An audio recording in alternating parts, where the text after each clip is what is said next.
Assalamualaikum warahmatullahi wabarakatuh. Perkenalkan, nama saya Indah Fatul Hasana.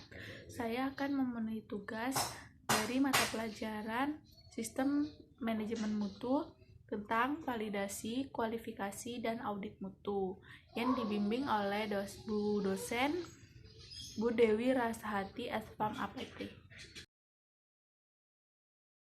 Kualifikasi dan validasi menguraikan prinsip kualifikasi dan validasi yang dilakukan di industri farmasi yang sebagaimana tercantum dalam CPOB. Industri farmasi untuk mengidentifikasi validasi yang perlu dilakukan sebagai pengendalian terhadap aspek kritis dan kegiatan yang dilakukan. Perubahan signifikasi terhadap fasilitas, peralatan, dan proses yang dapat mempengaruhi mutu produk yang hendak divalidasi. Pendekatan dengan kajian resiko seharusnya digunakan untuk menentukan ruang lingkup dan cakupan validasi. Kualifikasi terbagi menjadi 5, yaitu yang pertama, kualifikasi desain adalah unsur pertama dalam melakukan validasi terhadap fasilitas, sistem, atau peralatan baru. Desain harus memenuhi ketentuan CPOB dan didokumentasikan. Yang kedua yaitu kualifikasi instalasi atau KI, dilakukan terhadap fasilitas, sistem, dan peralatan baru yang dimodifikasi. Yang ketiga yaitu kualifikasi operasional atau disebut KO, dilakukan setelah kualifikasi instalasi selesai dilaksanakan, dikaji, dan disetujui. Dan yang keempat yaitu kualifikasi kinerja atau KK, dilakukan setelah kualifikasi instalasi dan kualifikasi operasional selesai dilaksanakan, dikaji, dan disetujui.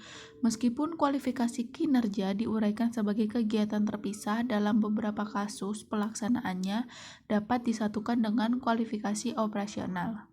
Dan untuk materi yang kedua yaitu validasi. Validasi itu sendiri terdiri dari beberapa bagian. Yang pertama, validasi prospektif. Validasi ini mencakup uraian singkat suatu proses, ringkasan tahap kritis proses pembuatan yang harus diinvestigasi, spesifikasi produk jadi untuk diluluskan, daftar metode analisis yang sesuai usul pengawasan selama proses, dan kriteria penerimaan.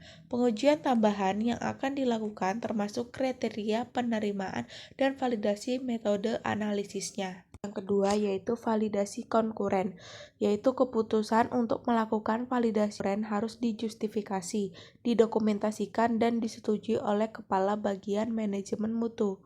Persyaratan dokumentasi untuk validasi konkuren sama seperti validasi prospektif. Dan yang ketiga yaitu validasi retrospektif. Validasi retrospektif hanya dapat dilakukan untuk proses yang sudah mapan, namun tidak berlaku jika terjadi perubahan formula produk, prosedur pembuatan, atau peralatan. Dan untuk yang keempat yaitu validasi pembersihan. Validasi pembersihan dilakukan untuk konfirmasi efektivitas prosedur pembersihan, penentuan batas kandungan residu suatu produk, bahan pembersih, dan pencemaran mikroba secara rasional didasarkan pada bahan yang terkait dengan proses pembersihan.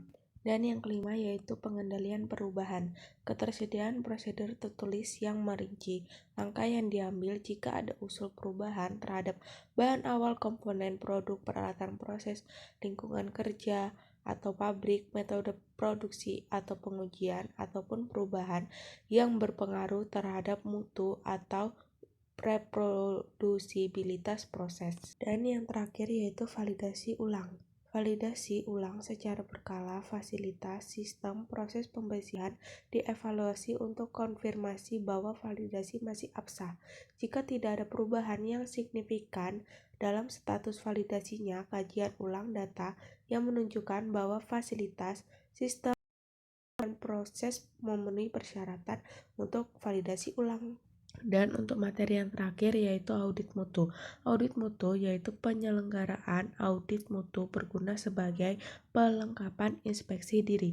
Audit mutu meliputi pemeriksaan dan penilaian semua atau sebagian dari sistem manajemen mutu dengan tujuan spesifik untuk meningkatkan mutu. Sekian penjelasan dari saya. Kurang lebihnya mohon maaf. Wassalamualaikum warahmatullahi wabarakatuh.